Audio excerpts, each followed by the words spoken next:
काकोरी कांड भाग 2। हमने देखा कि भगत सिंह को दशहरा में बम कांड के लिए गिरफ्तार कर लिया गया। आगे क्रांतिकारियों ने चलती रेलगाड़ी को लूटकर जो सरकारी खजाना लूटा था, उस काकोरी कांड के फरार लोग इधर उधर छिप गए थे। अंग्रेज सरकार उनका पता ठिकाना भी मालूम करना चाहती थी।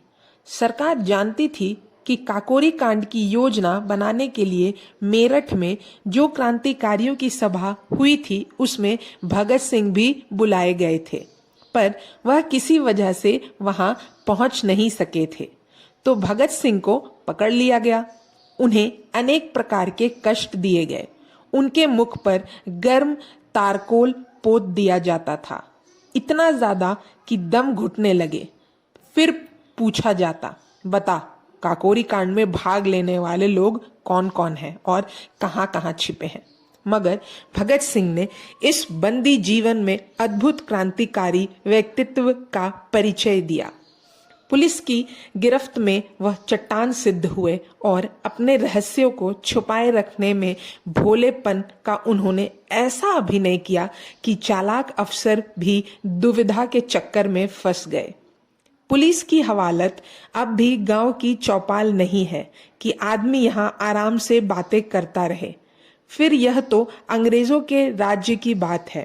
छानबीन भी एक ऐसी क्रांतिकारी की हो रही थी जिस पर पुलिस की दृष्टि बहुत दिन से थी, 1924 से। पर अपनी होशियारी के कारण वो पुलिस के हाथ नहीं आ रहा था और अब लाहौर के किले में एकदम उसकी मुट्ठी में था। भगत सिंह के पिता को सूचना मिली तो वे चिंतित हो उठे। तुरंत ही उन्होंने दृढ़ निश्चय किया और भगत सिंह को छुड़ाने के लिए दौड़ धूप में लग गए।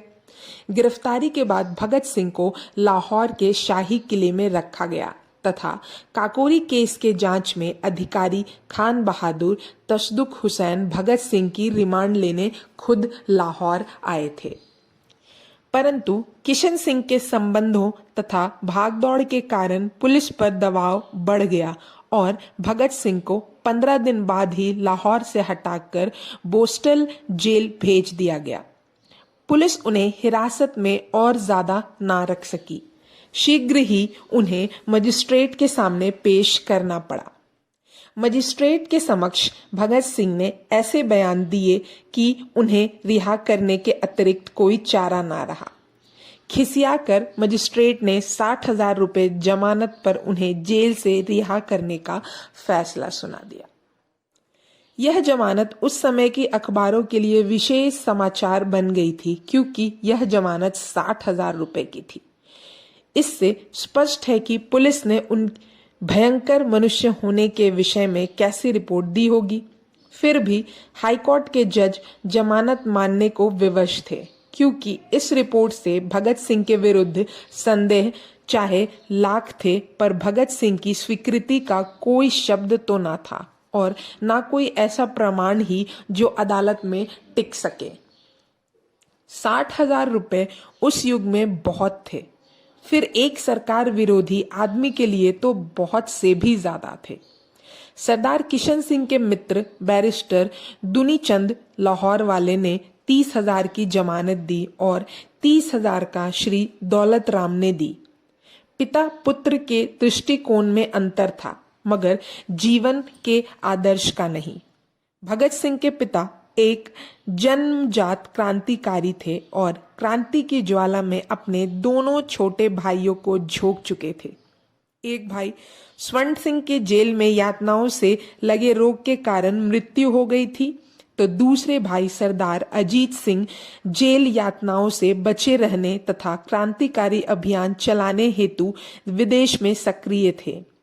दोनों की पत्नियों के दर्द से वे आहत थे, अतः उन्होंने सिद्धांत बनाया था कि दुश्मन पर चोट अवश्य की जाए, पर स्वयं चोट ना खाई जाए। स्वयं बचे रहोगे तो दुश्मन पर बार बार चोट करने के अवसर तुम्हारी मुट्ठी में रहेंगे। भगत सिंह के विचार यहाँ पिता से भिन्न थे। भगत सिंह क्रांति को जनता का हथियार बनाने के पक्ष में थे। वे इस सिद्धांत पर काम कर रहे थे कि दुश्मन से कुछ इस तरह चोट खाओ कि जनता तक उसका असर पहुंचे, जनता बौखला जाए और चोट मारने वालों का अस्तित्व मिटा डालने को एकजुट होकर खड़ी हो जाए।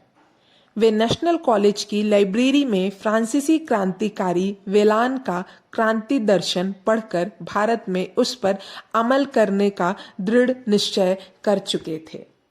मगर भगत सिंह में बगावत और अनुशासन का अजब मिलाप था। वे इस बात को भली भांति समझते थे कि 60,000 रुपए की जमानत दी है, उनके प्रति उनका क्या उत्तरदायित्व है।